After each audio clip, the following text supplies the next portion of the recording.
एकादशी का व्रत समस्त पापों को नष्ट करने वाला और सभी इच्छाओं को पूर्ण करने वाला होता है।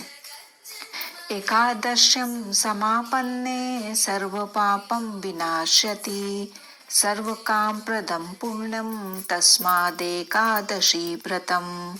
अर्थात इस व्रत में कहा गया है कि जो व्यक्ति एकादशी का व्रत करता है उसके समस्त पाप नष्ट हो जाते हैं और उसे पुण्य फलों की प्राप्ति होती है। यह व्रत समस्त कामनाओं को पूर्ण करने वाला और मोक्ष प्रदान करने वाला माना गया है। अमल की एकादशी फाल्गुन शुक्ल पक्ष की एकादशी को मनाया जाता है, जिसमें विशेष रूप से आंवले के वृक्ष की पूजा की जाती है। इस दिन व्रत करने से मनुष्य को समस्त यज्ञों और तीर्थों का फल प्राप्त होता है। यह व्रत मोक्ष प्रदान करने वाला और समस्त रोगों को दूर करने वाला माना गया है। आंवले के वृक्ष के नीचे भगवान विष्णु की पूजा करने से विशेष लाभ हमें प्राप्त होता है। इस एकादशी का वर्णन ब्रह्मांड पुराण में मिलता है।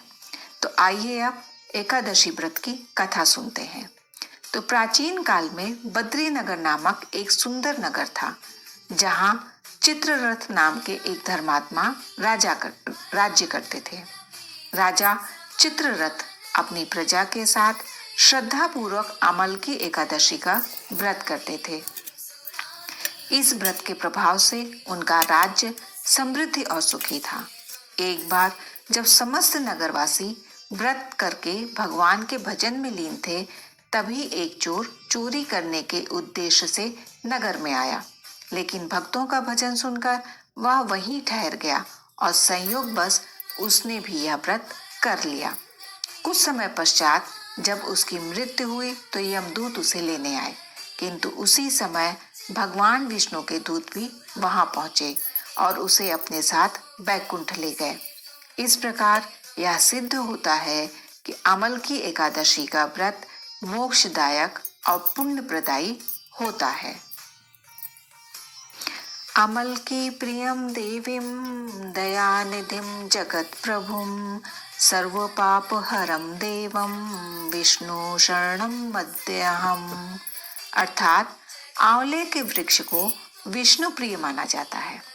इस श्लोक में कहा गया है कि जो व्यक्ति भगवान विष्णु की शरण में जाता है और आंवले के वृक्ष की पूजा करता है, उसके समस्त पाप नष्ट हो जाते हैं। इस एकादशी को रंग भरी एकादशी भी कहा जाता है। इस दिन भगवान शिव माता पार्वती का गौना कराकर काशी लाते हैं और इस शुभ अवसर पर रंग अभिरंग का आयोजन किया जाता है। शिव भक्त इस दिन विशेष रूप से भगवान शंकर का पूजन अर्चन कर व्रत रखते हैं और ऐसा माना जाता है कि इस व्रत के प्रभाव से मनुष्य के समस्त पाप नष्ट हो जाते हैं और मोक्ष की प्राप्ति होती है। इस व्रत का वर्णन स्कंद पुराण में हमें मिलता है। तो आइए रंग भरी एकादशी की व्रत कथा सुनते हैं। माता पार्वती ने भगवान शिव को पति रूप में प्राप्त करने के लिए कठोर तपस्या की थी। उनकी तपस्या से प्रसन्न होकर भगवान शिव ने उन्हें अपनी अर्धांगिनी के रूप में स्वीकार किया। विवाह तो संपन्न हुआ, परंतु माता पार्वती का गौना नहीं हुआ था। फाल्गुन शुक्ल एकादशी के दिन भगवान शिव माता पार्वती को कैलाश से विदा कराकर काशी ले आए। इस दिन काशी वासियों ने उनका भव्य स्वागत किया और आनंद के प्रतीक स्वरूप रंगों से होली खेली। तभी से यह दिन रंग भरी एकादशी के रूप में प्रसिद्ध हुआ। इस दिन भगवान शिव और माता पार्वती की विशेष पूजा अर्चना की जाती है और भक्तगण श्रद्धा पूर्वक इस व्रत को धारण करते हैं। कपूर गौरम करुणावतारम संसार सारम भुजेन्द्रहारम सदा वसंतम हृदयारविंदे भवम भवानी सहितम नमामि भवम भवानी सहितम नमामि। अर्थात इस श्लोक में भगवान शिव की महिमा का वर्णन किया गया है, जिनका स्वरूप कपूर के समान उज्जवल है और जो करुणा के सागर हैं। माता पार्वती के साथ वे भक्तों के हृदय में वास करते हैं और इस श्लोक के माध्यम से भगवान शिव का ध्यान करने से विशेष पुण्यों की प्राप्ति होती है। आमलकी और रंग भरी एकादशी दोनों ही अत्यंत शुभ और मोक्षदायक व्रत माने गए हैं। इन व्रतों के पालन से समस्त पापों से मुक्ति मिलती है और भगवान की कृपा प्राप्त होती है। श्रद्धा और भक्ति से किए गए व्रत का फल निश्चित ही हमें प्राप्त होता है।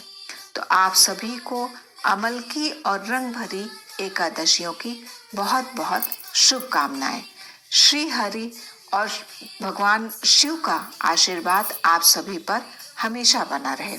यदि ये वीडियो आपके लिए उपयोगी हो तो वीडियो को लाइक करके चैनल को, अगर आपने सब्सक्राइब नहीं किया है तो चैनल को सब्सक्राइब कर लीजिए, जिससे आपको आगे आने वाली वीडियोस की नोटिफिकेशन समय पर मिल सके।